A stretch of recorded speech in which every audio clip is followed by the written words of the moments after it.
नमस्कार, आप देख रहे हैं 4 PM और मैं हूं अभिषेक मिश्रा। देखिए, इस वक्त हम उस सरकारी बंगले के बाहर खड़े हैं जो सरकारी बंगला पिछले कई सालों से बिहार के सबसे बड़े राजनीतिक परिवार का ठिकाना रहा है। बिहार के 2 पूर्व मुख्यमंत्रियों का ठिकाना रहा है।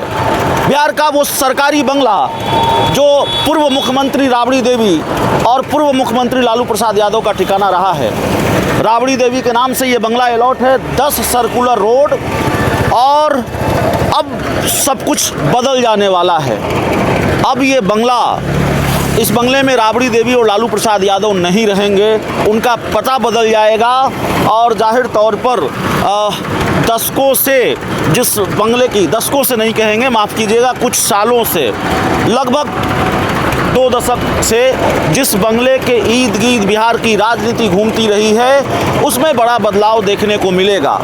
बिहार के पूर्व मुख्यमंत्री नीतीश कुमार पड़ोसी हैं, 7 सर्कुलर रोड में रहते हैं, लेकिन अब लालू प्रसाद यादव नीतीश कुमार के पड़ोसी नहीं रह पाएंगे। राबड़ी देवी नीतीश कुमार की पड़ोसी नहीं रह पाएंगी। बंगले में नेता प्रतिपक्ष तेजस्वी यादव भी रहते हैं, लेकिन इस बंगले को खाली करने का नोटिस मिला और कई बार खाली करने का नोटिस मिला। आज इस बंगले के बाहर खड़े होकर हम ये रिपोर्ट आपको इसलिए दिखा रहे हैं क्योंकि आज आखिरी दिन है इस बंगले को खाली करने का। इस बंगले को खाली करने की जो मियाद है वो ख़त्म हो रही है। और पिछले कई दिनों से इस राबड़ी आवास के बाहर की जो तस्वीर है, ये तस्वीर आम है। जो आरजेडी के नेता हैं, कार्यकर्ता हैं, वो इस बंगले के बाहर आपको बैठे मिलेंगे, खड़े मिलेंगे। और वो इसलिए मिलेंगे क्योंकि बिहार में सिर्फ बंगले को लेकर सियासत नहीं हुई है, बल्कि बिहार में बंगले को सुरक्षा को लेकर भी सियासत हुई है। पूर्व मुख्यमंत्री राबड़ी देवी और पूर्व मुख्यमंत्री लालू प्रसाद यादव ने अपनी सुरक्षा लौटा दी, तेजस्वी यादव ने भी अपनी सुरक्षा लौटा दी, और इसलिए आरजेडी के जो नेता हैं, कार्यकर्ता हैं, इस बंगले के बाहर बैठे मिलते हैं और वो लालू राबड़ी की सुरक्षा में बैठे मिलते हैं। तो अब लालू प्रसाद यादव और राबड़ी देवी ये बंगला खाली कर रही हैं, और इस बंगले के बाद वो कहाँ जाएंगी, इसको लेकर तस्वीर पूरी तरह से साफ नहीं है। कौटिल्य नगर में, पटना के कौटिल्य नगर में, जहाँ मुख्यमंत्री सम्राट चौधरी का भी निजी बंगला है और कई बड़े नेताओं के निजी बंगले हैं, वहाँ भी राजद सुप्रीमो लालू प्रसाद यादव और पूर्व सीएम राबड़ी देवी का जो है निजी बंगला बनकर तैयार हो रहा है। लेकिन कहा जा रहा है काम बाकी है। इसके बदले एक दूसरा सरकारी बंगला पूर्व सीएम राबड़ी देवी को अलॉट हुआ है, 39 हार्डिंग रोड का बंगला, और उस बंगले से हमने आपको तस्वीरें दिखाई। तो क्या वहां जाएंगी?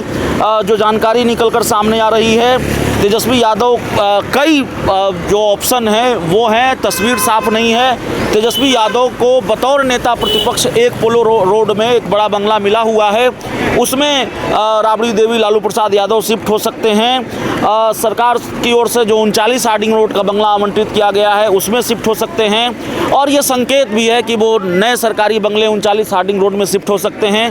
वो इसलिए संकेत है क्योंकि उस बंगले का जो रंग रोगन हुआ है, लाल से हरा हो गया, उस बंगले में बहुत सारी तैयारियां चल रही हैं। लालू यादव की सेहत को देखते हुए राबड़ी देवी ने उस बंगले में बहुत सारी सुविधाओं की मांग की थी, और वो सारी चीज़ें चल रही हैं। कौटिल्य नगर और महुआ बाग में निजी मकान है लालू प्रसाद यादव का, तो क्या वहाँ जाएंगे? और राबड़ी देवी का जो अधिकांश सामान है कौटिल्य नगर वाले निजी मकान में भेजा गया है, और 10 सर्कुलर रोड से सामानों की शिफ्टिंग लगातार चल रही है। तो ये तो तय है कि राबड़ी देवी अब आगे कोई मियाद नहीं लेने वाली हैं। आगे सरकार से कोई वक्त शायद ही वो मांगेंगी। 1 महीने का वक्त उन्होंने मांगा था, तो अब कोई नया वक्त वो सरकार से नहीं मांगेंगी, बल्कि वो इस बंगला को खाली करेंगी। और पिछले कई दिनों से थोड़ा थोड़ा करके इस बंगले से सामान शिफ्ट हो रहा है। कुछ सामान तेजस्वी यादव के सरकारी बंगले एक पोलो रोड में भी शिफ्ट हुआ है, और कुछ सामान माफ़ कीजिएगा, लालू राबड़ी का जो निजी बंगला है कौटिल्य नगर में, वहाँ भी शिफ्ट हुआ है। तो जाहिर तौर पर ये एक बड़ा बदलाव होगा, कह सकते हैं कि बड़ा बदलाव होगा बिहार की राजनीति में। इस बिहार की राजनीति के दृष्टिकोण से, बिहार की राजनीति में इसको बड़ा बदलाव कह सकते हैं, क्योंकि ये बंगला और दूर दूर तक आरजेडी के नेताओं, कार्यकर्ताओं को ये मालूम है कि अगर लालू प्रसाद यादव से मिलना है, राबड़ी देवी से मिलना है, तेजस्वी यादव से मिलना है, तो वो पता क्या है, कहाँ जाकर मिलना है, और इस बंगले के बारे में सबको पता है। तो कार्यकर्ताओं का, नेताओं का जो तांता है यहाँ लगा हुआ होता है। जब लालू प्रसाद यादव होते हैं तो अब ये चीज़ें बदल जाएंगी। अब ये बंगला बिहार की, इस बंगले के इर्द गिर्द बिहार की राजनीति नहीं घूमेगी।